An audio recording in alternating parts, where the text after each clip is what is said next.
And then you have this next slide, and this is a very important slide that illustrates the connection between the FDA, which is the Food and Drug Administration. Now let's define the job of the FDA. What is the job of the FDA? The FDA is supposed to be your watchdog. They're supposed to make sure that drugs are not passed that might be dangerous to you. They're supposed to make sure that the pharmaceutical companies that are creating those drugs do their diligence in their science and their research, and that they don't release any drug that has the potential to hurt people in a nefarious way or in any other way in mass, because a lot of times when drugs are approved, they're distributed to millions of people. So the job of the FDA is to protect you from the pharmaceutical companies. Now, if you look at this slide, what you're going to see is there's this revolving door between the FDA and pharmaceutical companies. And as a matter of fact, let's just go to this slide. After their tenure at the FDA, commissioners tend to go on to advise private companies in the pharmaceutical industry. In fact, 9 of the last 10 FDA commissioners, representing nearly 4 decades, that's 40 years of agency leadership, have gone on to work for pharmaceutical companies. Conflict of interest?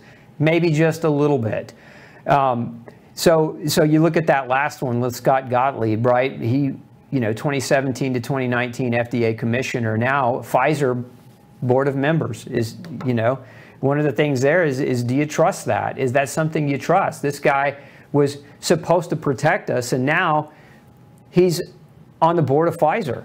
How can he actually? How can we consider his protection to be meaningful if he's being reimbursed hundreds of thousands of dollars annually to work for the company he was supposed to be protecting us from, or at least watchdogging us from? If we look at this next slide, this is a very important slide. This came out of a research study done a number of years ago. We've seen other studies like this, but this is the most recent. And it defines just how pervasive the use of medicine is in the U.S. in terms of its danger. So if you look at this diagram, you can see here, heart disease and cancer are the number 1 and number 2 leading cause of death. The third leading cause of death is medical error. And this includes, medical error includes the proper use of prescription medications. So it's not like, oops, the pharmacy gave you the wrong drug and you overdosed. This is medical error where you've given the right medicine, and over time, the side effects of that medicine end up leading to complications or hospitalizations and potential, in this case, death, right? So medical error, third leading cause of death. Now let's back up to what I said earlier.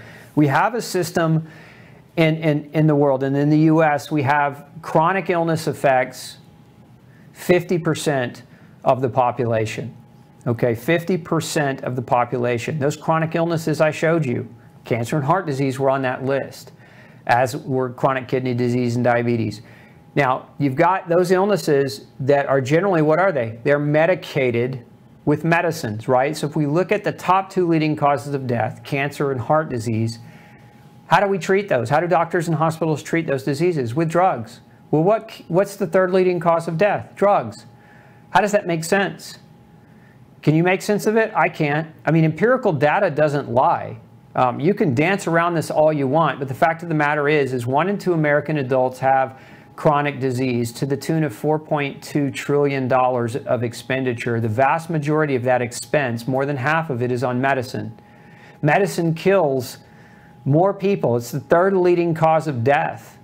So again, the first 2 causes of death are treated by the third leading cause of death, in a system where our own government recognizes that diet and lifestyle factors are more important and should be the priority of treatment above all other things. But when you go to your doctor laughs at that and proceeds to write you a prescription and gaslights you if you question him. How are we going to win in this system? We're not. That's the whole thing. And that's why you being educated about it and understanding it is the first step to breaking the system down. And I don't mean go out and burn down a hospital. That's not what I'm talking about. What I'm talking about is you are the consumer when it comes to healthcare. You, each one of you watching this, you're a consumer. Your dollar, where you spend your dollar, matters. And if you take your dollar to a system that drives a third of is the third leading cause of death for the very diseases it's being entrusted to treat, even though the very government that we're also supposed to trust with policy is telling us that diet and lifestyle should be the predominant factors, but those things are not being implemented, you know, then I think you're throwing your money away. That's my honest opinion of the matter. Here's another slide on prescription pain medications and death rates, right? So again, the more they're prescribed, the more we see death rates go up. I want to show you this next one on the U.S. This is specific for the U.S., but our healthcare system ranks last among the wealthiest countries, and it shouldn't. It should rank first. Why? Because we spend more money, right? If drugs and throwing more money at the problem worked, we should be winning, right? We spend more money than anyone else. We take more drugs by far than the vast majority of the rest of the world. So if we're implementing the treatments designed by the experts, but we rank 11th, what does that tell you about the outcomes of the system that we've created? It tells me that it doesn't work. It tells me that it's failed at dealing with chronic disease. I'm not talking about acute care disease. I'm not talking about a broken bone. I'm talking about chronic disease. Chronic disease is what is creating horrific lifestyle issues for people. It's what's creating early death. It's what's creating huge quality of life issues. It's what's costing trillions of dollars. To show you this, mentioned this earlier, this next slide. On the left is the Houston Medical Center, which is this huge, if you've ever been to Houston, which is my hometown, it's this huge area. It's like bigger than most cities. And it's all hospital systems. It's all hospitals. And you look on the right, that's Vegas. And I always, you know, I'm a thinking man. How was Vegas built? Vegas was not built on casino owners' money. Vegas was built on people going there and throwing their money away on gambling. That's what we call it, gambling, right? Vegas wasn't built, again, it was built on the backs of the people who were trying to strike it rich. Well, these hospital systems are being built on the backs of you being sick and your care being managed, yet the outcomes of that managed care is the third leading cause of death. Think about that. These big corporations are amassing huge quantities of wealth at your expense, but your outcomes, frankly, suck. They're terrible, and it's not acceptable, and you shouldn't accept that. And the only way you can win is to not accept that and to make a different decision. And for the vast majority of you, that doesn't mean blame your doctor. It doesn't mean blame your hospital. It's not their fault. They may be greedy, and some of them may be corrupt, and some of them may be liars. But it isn't their fault that you're not eating well, that you're not exercising, that you're not taking care of yourself. It starts by looking at yourself. We can blame medicine all we want, but that doesn't get us anywhere. We know the system's broken. We know it's corrupt. So do they. It's not a mystery. You know a little bit more now maybe about how it got corrupt and why it's corrupt. But it ultimately depends on what you do and what you choose to do. Let's look at this next slide because I want to share a little bit of a story with you about how pharmacy got into advertising. So, you know, the U.S. is one of only 2 countries that allows direct-to-consumer advertising for pharmaceutical commercials. And one of the reasons why, I was actually, a colleague of mine shared this with me because he was behind one of the closed-door meetings in the government. So what happened was, if you remember the war on big tobacco, you know, where tobacco was being demonized by the government, and they were being shut down, and they were taking away ad spend. They were saying that tobacco can no longer advertise on TV because it's too addictive and it gets too many people into situations that are bad for their health. Think about that. Tobacco killed a lot of people, no doubt about it.